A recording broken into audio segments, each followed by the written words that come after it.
King's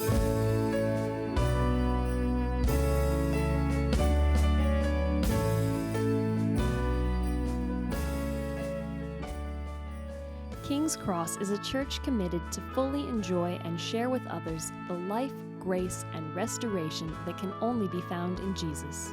If you are unable to visit us on Sunday mornings, you can learn more about King's Cross at kingscrossva.org.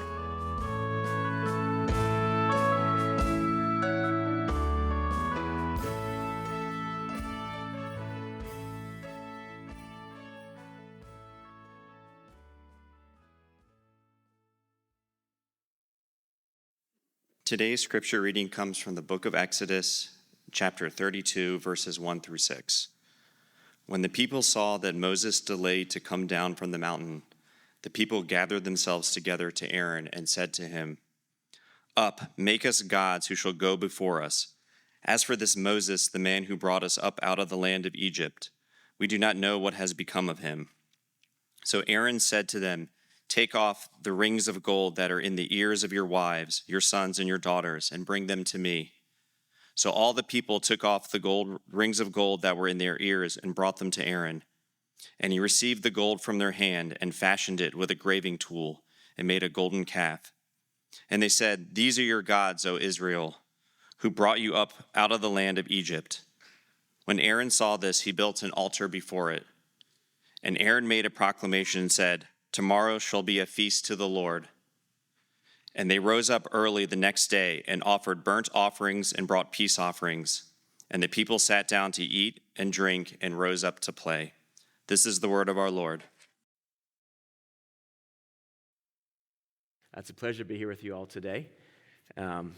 As John said, my Karen and John and his Karen, they've been dear friends of ours for a long time, since seminary. We do share those things in common. We went to Covenant Seminary. We both have wives named Karen. Our wives are not the type of people who want to complain to the manager all the time or steal a baseball from a child, but they're wonderful ladies. And we also we have kids. They're about the same age. At one point, our plan was for their oldest son and our oldest daughter to get married, but that did not work out. But we're really thankful for the Joneses and their long friendship with us. So Karen and I are missionaries with MTW, and just to give a bit of a background on that, we work in the Tokyo metro area, which is the largest metro in the world. It's about 37 million people. So that would be equal to this combined population of all of Virginia, West Virginia, Maryland, D.C., and Delaware, and Kentucky, and Pennsylvania, and both Dakotas and Alaska, all in an area the size of Connecticut. So it's a place with an incredible amount of people kind of crammed in tightly. The Japanese are the world's second largest unreached people group. And an unreached people group means a group that is less than 2% evangelical or 5% Christian adherent. And the Japanese are about 0.4% evangelical, meaning that out of every 1 million Japanese people, approximately 996,000 are not Christian. So we work with MTW. We work with a church there in Japan called a Umino Christ Church, and I help lead a congregation called Alive International. About 8 years ago, we started this congregation, and we were wondering what to call it, and they suggested we should call it Alive International. We could call it AI for short. And I told them, that's going to sound like artificial intelligence. And at the time, they said, that's not really a big deal, and so it probably doesn't matter. So I got voted down, and so we're called AI, which gets a bit confusing. But so we do bilingual international ministry in Japan, which means that even though we went to Japan to reach Japanese people, part of what we're doing is reaching internationals who are also in Japan. And we think of our church as kind of reaching internationals and internationally minded Japanese. Internationals because in a country with so few Christians, the folks from other countries are far, far more likely to be Christian. And so they help provide a critical mass for our church. And then with the Japanese, we're reaching three types. We think of one would be Japanese in mixed marriages. So sometimes Japanese married to an English speaker, foreigner, with kids who are growing up bilingually. We're trying to reach them. We're trying to reach returnees, which is Japanese who have gone overseas for school or for work. Japanese are far more likely to visit a church or to be exposed to the gospel, spending 6 months in the U.S. or in Canada or the U.K. than they would in a lifetime in Japan. And finally, we're trying to reach just Japanese who enjoy international culture. We use a lot of English outreach in order to meet people. Japanese want to learn English. They want to be able to watch American movies or to listen to American music or any English speaking from the world. And so it's an opportunity, it's an avenue to reach people. And also, of course, for children, they want their kids to learn English because it provides job opportunities. And so those are things that we leverage in order to reach them. We have a display set up in, as John said, the narthex or the foyer out there. There's some photos, there's prayer cards, there's business cards that have links to our church worship service in Japan if you'd like to see that. We also have a sign-up sheet for our email newsletter if you're interested in doing that. We, as missionaries, we raise support. And so we are right now back in the U.S. We came back in part to drop our kids off at college, our youngest two. So Karen and I recently became empty nesters. But we need to raise support before we return to Japan. And if you're interested in possibly partnering with us financially, you can sign up for our newsletter, but also there's a box you can check off that asks us to follow up with you about that. But we'll be out by the display after the service. Would love to talk with you more about that. So this past year, so I work with two Japanese pastors, and the three of us preached through the book of Exodus in our congregation in Japan. Exodus, it's a wonderful book. It's all about God's love for his covenant children, demonstrated through rescuing them from slavery in Egypt. And in it, we learn so much about what it means to be the people of God. And throughout the book, we're reminded, as we see the recurring sin of the people, about God's great mercy. As we read earlier from chapter 32 in Exodus, it's referred to as the golden calf incident, but just by way of a little bit of context, of course, this takes place well after the main events of Exodus that we think of, which would be, the 10 plagues and let my people go and the marching out of Egypt and crossing the Red Sea. In chapter 19, the Israelites, after wandering through the wilderness, they finally arrive at Mount Sinai. Moses consecrates the people. They see the presence of God come down upon the mountain. And then in the next 10 chapters, we're given a lot of laws. Of course, the 10 Commandments, but many other laws that were given. Then in chapter 22, Moses and Aaron and his sons and the elders of Israel, they go up on a mountain for a covenant meal with God.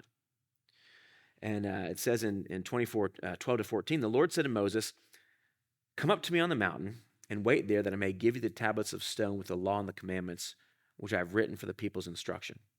So Moses rose with his assistant Joshua, and Moses went up into the mountain of God, and he said to the elders, "Wait here for us until we return to you, and behold, Aaron and Hur are with you. Whoever has a dispute, let him go to them." And so after they've had this covenant meal, they've gathered at the base of Mount Sinai, and now Moses goes up for 40 days and 40 nights into the mountain. And in chapters 25 to 31, we have a lot of instructions about the construction of the Ark of the Covenant and the tabernacle and the priestly garments. which then brings us to chapter 32 that we read earlier, which returns to the narrative to find out what was going on with the Israelites while Moses and Joshua are up on top of the mountain. And that's where we find ourselves now. One of my favorite books, book series growing up was The Chronicles of Narnia. Probably many of you have read those as well. One of the books is entitled The Voyage of the Dawn Treader. In it, 3 children from our world are transported to the world of Narnia, and they take part in a sea voyage. 2 of the children, Edmund and Lucy, we met in the earlier books, but The Voyage of the Dawn Treader introduces a new character, their cousin, named Eustace Scrubb. And Eustace Scrubb, he's about the kind of person that you'd imagine would have the name like Eustace Scrubb. He's a selfish and cruel, nasty person. He constantly complains. He blames everyone else for his problems. And in the story, they're sailing on a ship, and they're discovering different islands. And they come to one island, and Eustace wanders off from the group because he wants to avoid doing any kind of work. And he gets lost. He eventually ends up in a valley with a cave and a pool of water. And he goes down to get a drink from the pool of water when suddenly a dragon comes out of the cave. And he's frightened, but he realizes quickly this dragon it's old and it's sickly, and it comes and takes a sip of water, and it just falls down and dies. And so Eustace, he's happy he's been saved from this dragon. A storm the rain starts to pour down, and so to get out of the rain, he goes into the cave and discovers inside the cave the dragon's treasure, right? The dragons hoard treasure, and so there's this pile of treasure, and he sees these riches, and he's so excited. He thinks, he imagines all the things he could purchase with this great wealth. He begins filling his pockets with the gold and the gems. And he ends up falling asleep on top of this pile of treasure. When he wakes, he's horrified to see next to him a dragon's leg. And he thinks, oh no, there were 2 dragons. This is the first dragon's mate has returned to the cave, and now I'm trapped in this cave with a dragon. And so he thinks, I'll sneak out very slow. And so he starts to slowly move his arm, but then he sees the dragon moving its leg. And the more he tries to move to get away, the more the dragon moves. And he comes to realize there is not a second dragon in the cave with him. He has become a dragon. And C.S. Lewis says this: sleeping on a dragon's hoard with greedy, dragonish thoughts in his heart, he had become a dragon himself. I think C.S. Lewis is demonstrating an important principle from the Bible, that you will become like the thing that you worship.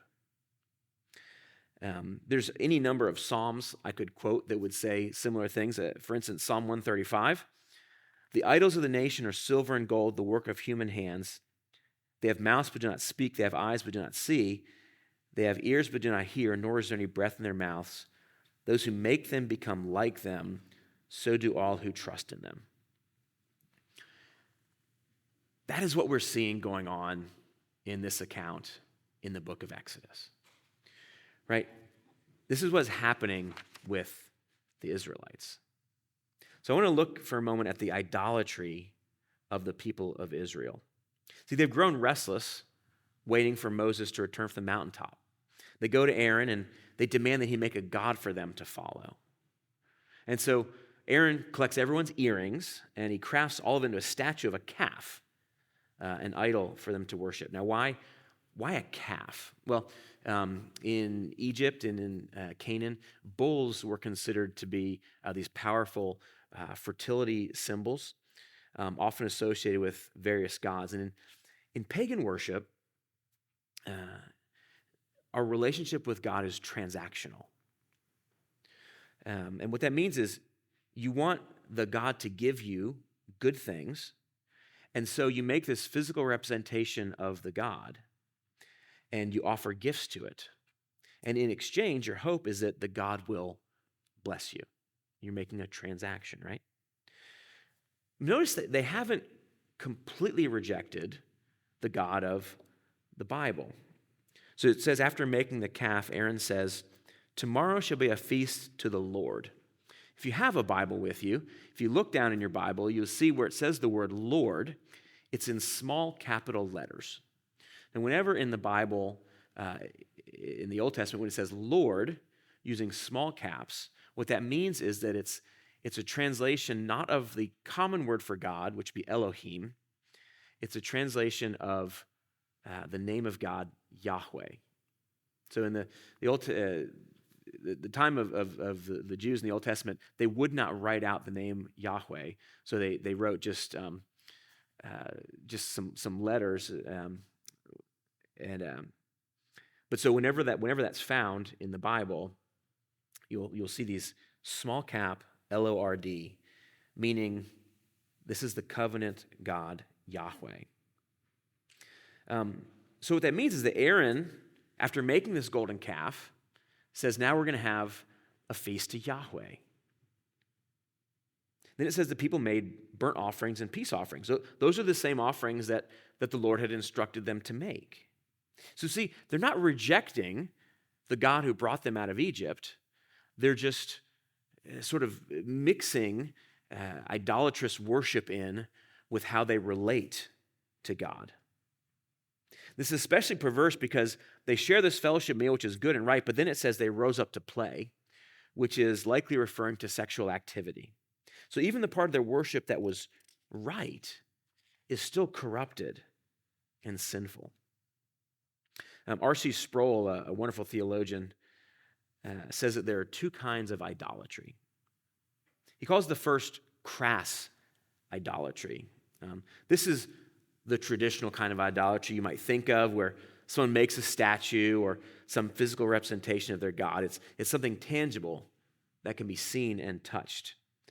And people worship it because they believe that in interacting with that idol, it can protect them or provide some benefit.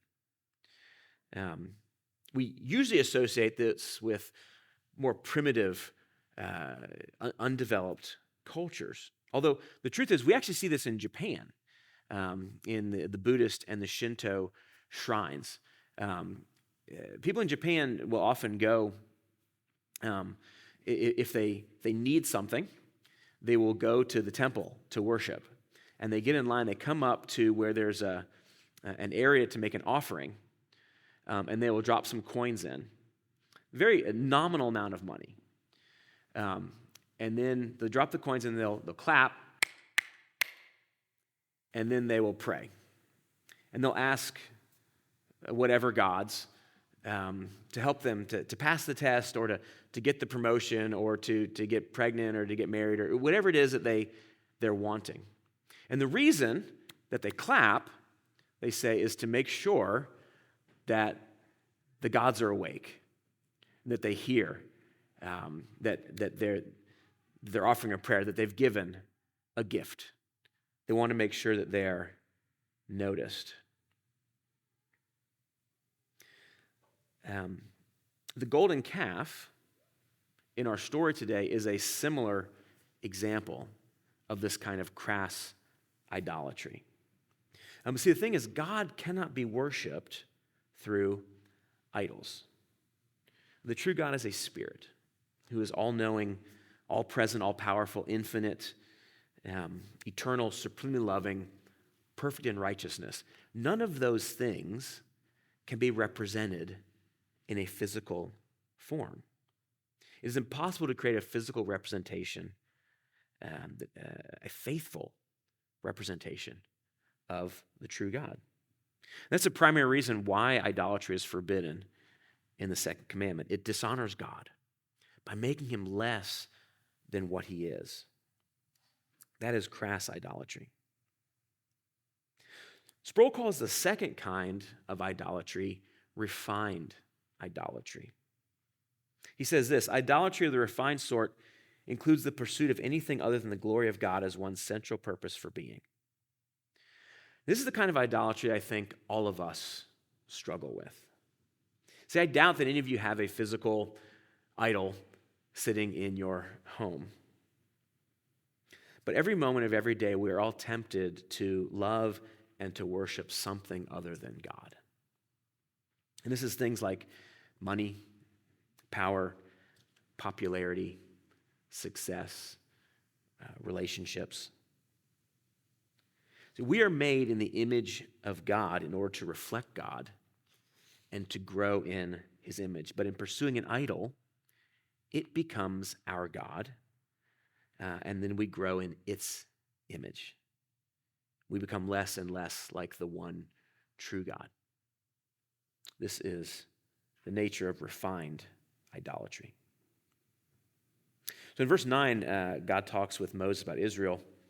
The Lord says to Moses, I have seen this people, and behold, as a stiff-necked people. And that language, stiff-necked, it's used to describe a stubborn plow animal that will not be led.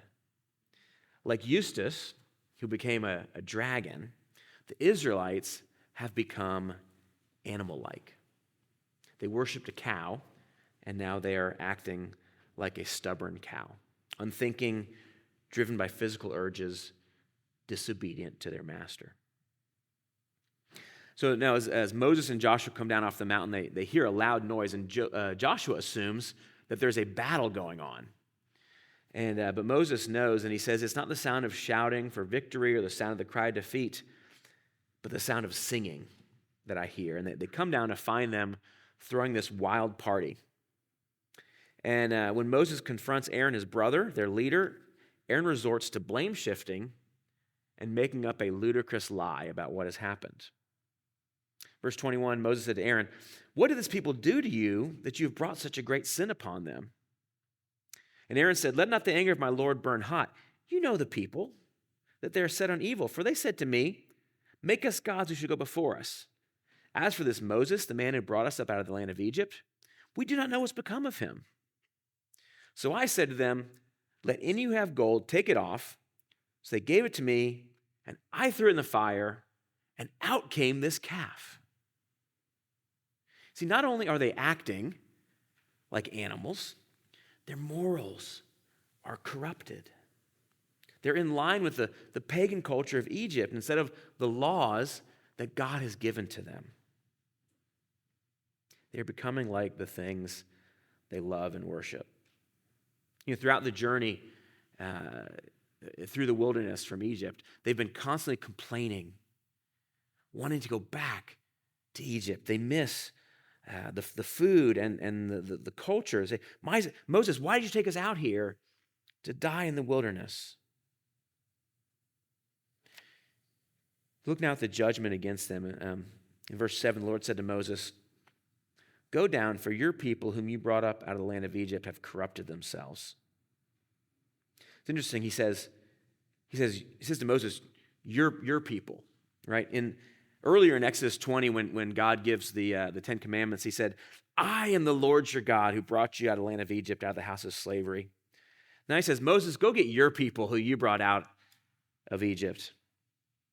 Karen and I have a dog, and we love our dog, but when he causes problems, when he makes a mess, that's when we say, Karen, your dog made a mess, right? So when he's a problem, he's your dog, he's not my dog. Sometimes I think we say to our kids too, right? Oh, your son did this, right? It's as if God doesn't even want to claim the Israelites anymore. He is rejecting them. Look what Moses then does in 19. As soon as he came near the camp and saw the calf and the dancing, Moses' anger burned hot. He threw the tablets out of his hand, and he broke them at the foot of the mountain. So Moses is so mad, he takes the 10 Commandments, these 2 tablets that God has given him, and he smashes them on the ground. And then it says he took the calf they had made and burned it with fire and ground it to powder and scattered on the water and made the people of Israel drink it. So one pastor told me it was so that it would pass through their bodies and that they would later see it when they look in the toilet. Because that is what God thinks of their idolatry. You know, when we pursue idols, we believe that they will give us something good that we want. They promise pleasure and happiness and success, but they will only bring pain and sorrow and judgment. Their promises are a lie. And in the end, they do not serve us. We are forced to serve them. And we end up becoming like them. What do you worship? What do you love? For instance, think of a person who makes an idol of money. They love money because it gives a sense of power and control. But if you're living for money, it actually has power and control over you. Money can be a sign of success. But if your success is defined by the number of zeros in your bank account, you will fail to ever have enough. In pursuit of money, people take advantage of others. They close their eyes to injustice. They become afraid to speak out if it might cost them. They don't listen when their family says, "Hey, we miss you. Please come home." It's like the words of Psalm 135. They have mouths but do not speak. They have eyes but do not see. They have ears but do not hear. Those who make them become like them, so do all who trust in them.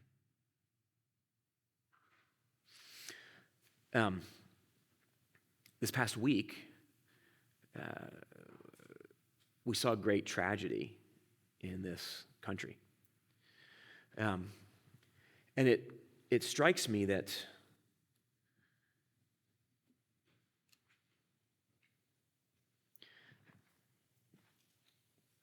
when people become so committed to ideological conflicts, not only when we worship idols, we become animals, but we also have a tendency to remove the humanity of those who oppose us. To be willing to take someone's life because they stand in opposition to you in their speech and in their politics. To do that, you must see them as less than human and less than worthy. And in this past week, we have seen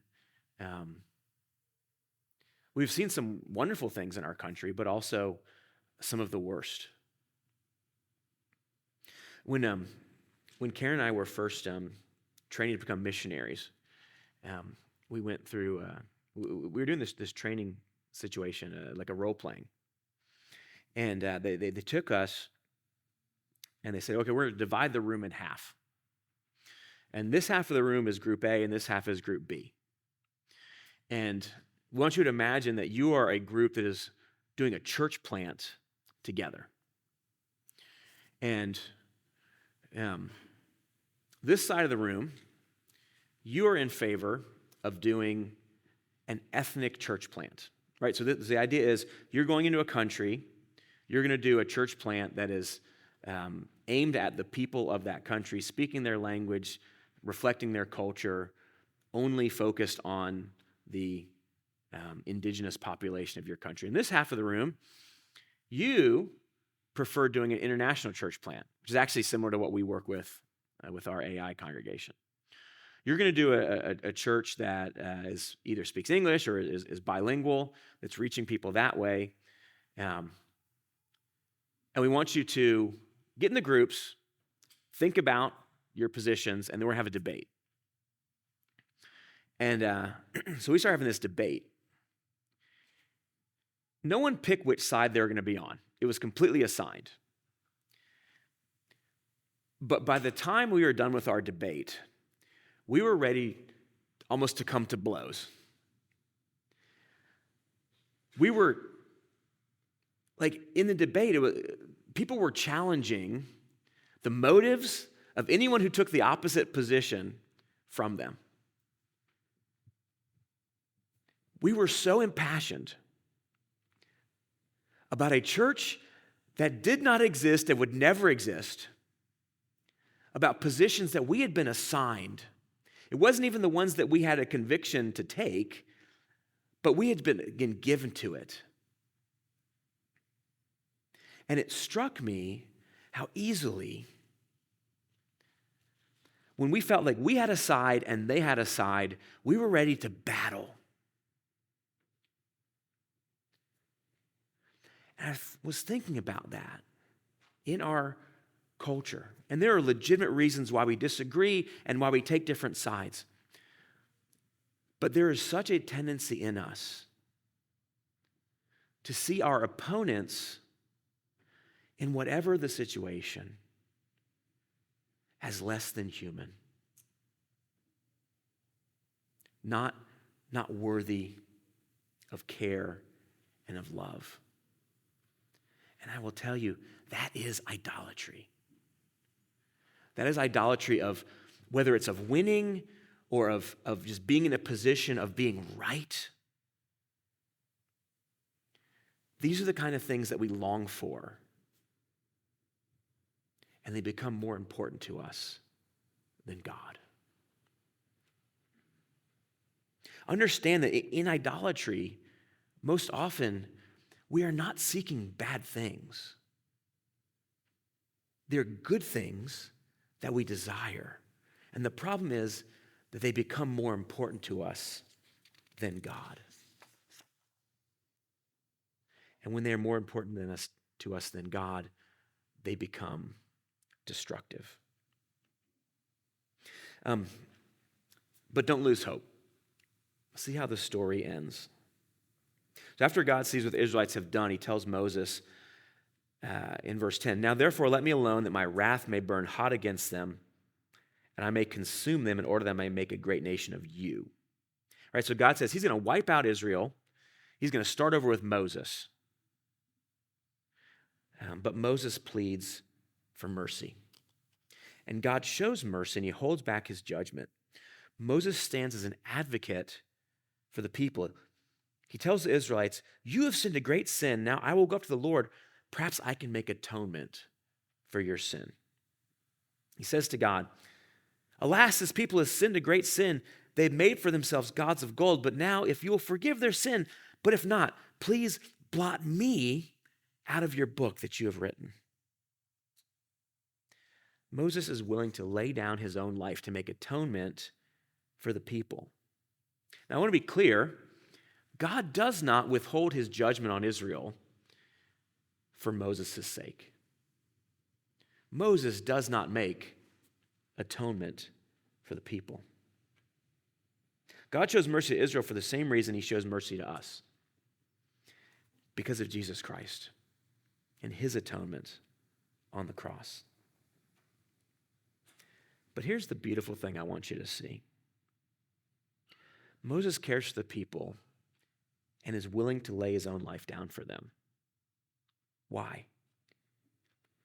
Because he is becoming like the one that he loves and worships.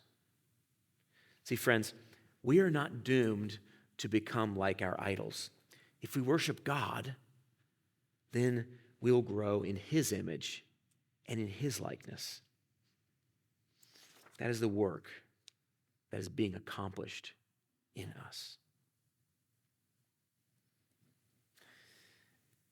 Do you know what happens to Eustace at the end of the story? He is sad that he's become a dragon. And he thinks it's going to be forever. He thinks he has no hope of rescuing himself. But one night, Aslan comes to him. Right? Aslan, the lion, the Christ figure in the Chronicles of Narnia. And Aslan leads him to a pool of water where he can bathe. But before he gets in, Aslan tells him, "You need to undress." He's not wearing any clothes. He's a dragon. But then Eustace realizes, well, dragons, they're like lizards, they're like snakes. They can shed their skin. That must be what Aslan wants. And so he he takes his dragon claws and he begins to scratch at himself, and he digs into his skin and he cuts it open. He begins to peel away the skin, and he pulls it off, and laying there is this dragon skin. And he looks down at himself, and he's still a dragon. And he thinks, well, I need to try harder. And so he does it again. And he peels away his skin, and he lays aside the skin, and he's still a dragon. He does it a third time. No matter what he does, as much as he tries to tear away, he is underneath still a dragon. Then Aslan says, you'll have to let me undress you. And Aslan takes his lion claws and he digs deep down into Eustace and he tears the skin. And when Eustace steps out, he now finds himself once again a boy. Eustace describes the feeling. He says, the very first tear he made was so deep, I thought it had gone right into my heart. And we began pulling the skin off. It hurt worse than anything I have ever felt. I will tell you, in the story, Eustace does not become a perfect person after this. But through Aslan's power, he has begun to be a new one. My friends, we do not have the power in ourselves to turn away from our idols. But Jesus gives us hope.